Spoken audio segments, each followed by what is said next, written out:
the universe, our world.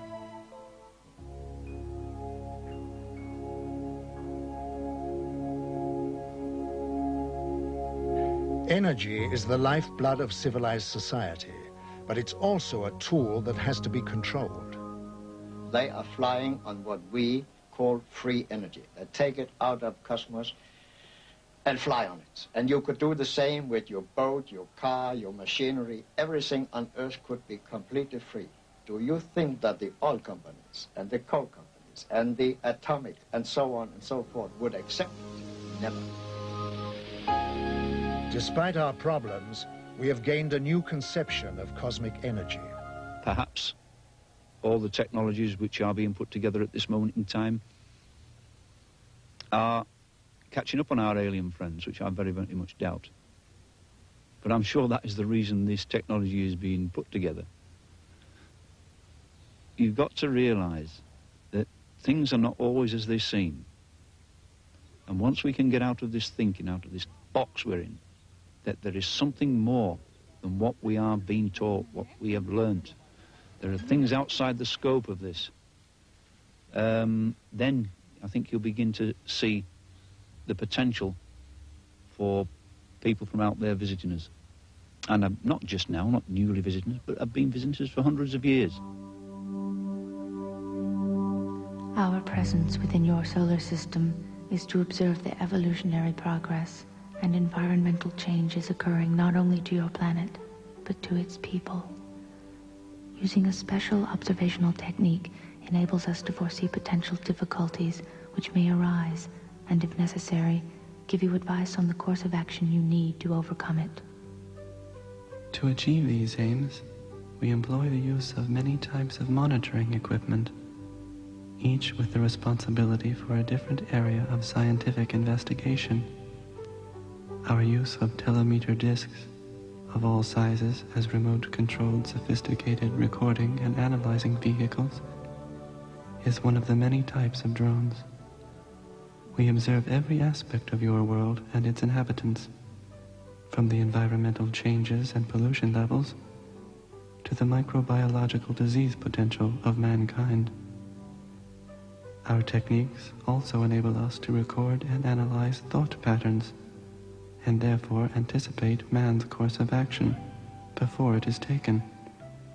There is nothing about your world and its people we are not aware of. In the last few years, there is an evolution in the whole extraterrestrial problem. An evolution so far that the sightings and the encounters become more concrete. We accumulate more and more cases where we get more and more information. More information is released by the governments. We know now that there was a cover-up for so many years. We have always speculated about this cover-up. Now we have proofs. We know that the secret services, not only in the United States but in other countries, have really fooled the public. And very likely extraterrestrial visitors know about this plot. And it is not surprising that in the last years more concrete information is released. Probably this may be a preparation for official contact.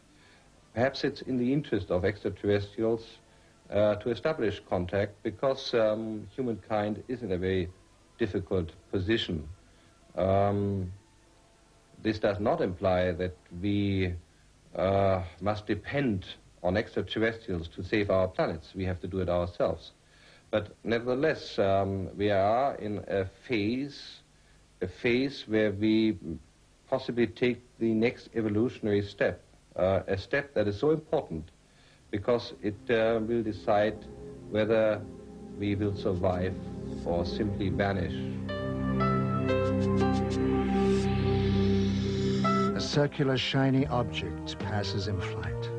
You think to yourself, so the stories are true. What should we do? I'm absolutely convinced that there is a mutual origin of humankind, of human beings, and some of the extraterrestrials which come and visit Earth. I have various reasons to maintain this point of view. There is a group of extraterrestrials which are really identical with human beings in their size, in their physical look, and their physical makeup. If we take the reports of witnesses seriously, and I do. There are quite a number of cases where these extraterrestrial visitors have made remarks confirming this point of view. They do not officially land in Washington or in Moscow or in London, but they're simply seen rather unobtrusively in such a way that the media is arguing constantly whether UFOs exist or do not exist. We know that they do exist, at least a small nucleus. And whatever their intentions are, I'm sure there's a development in the last few years that it will not be long until we find out.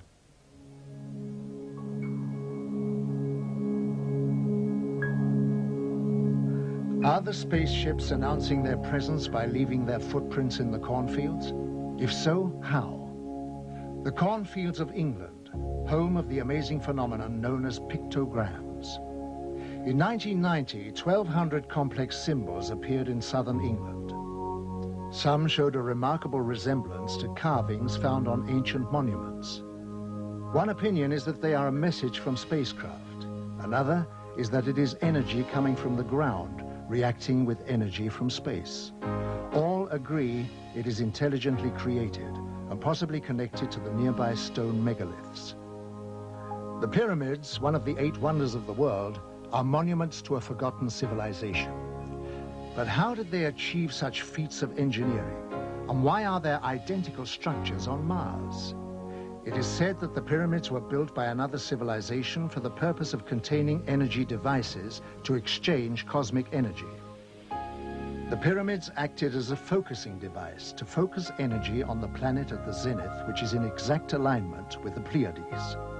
Some people have had contact with beings from the Pleiades who told them that they were here to help us. When asked, "Why do you help us?" they said, "We would like to tell you about the importance of cosmic law, to live by it, not to neglect it. The greatest gift to yourself is to understand yourself through cosmic law.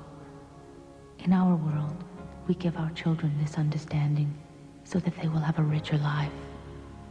We come from throughout the whole universe, and we will reveal ourselves to you more and more until you come to understand the universal language." My first encounter, I was determined, if it took me the rest of my life, I was going to find out that day what I had seen that day, and I have never let up from that moment in time.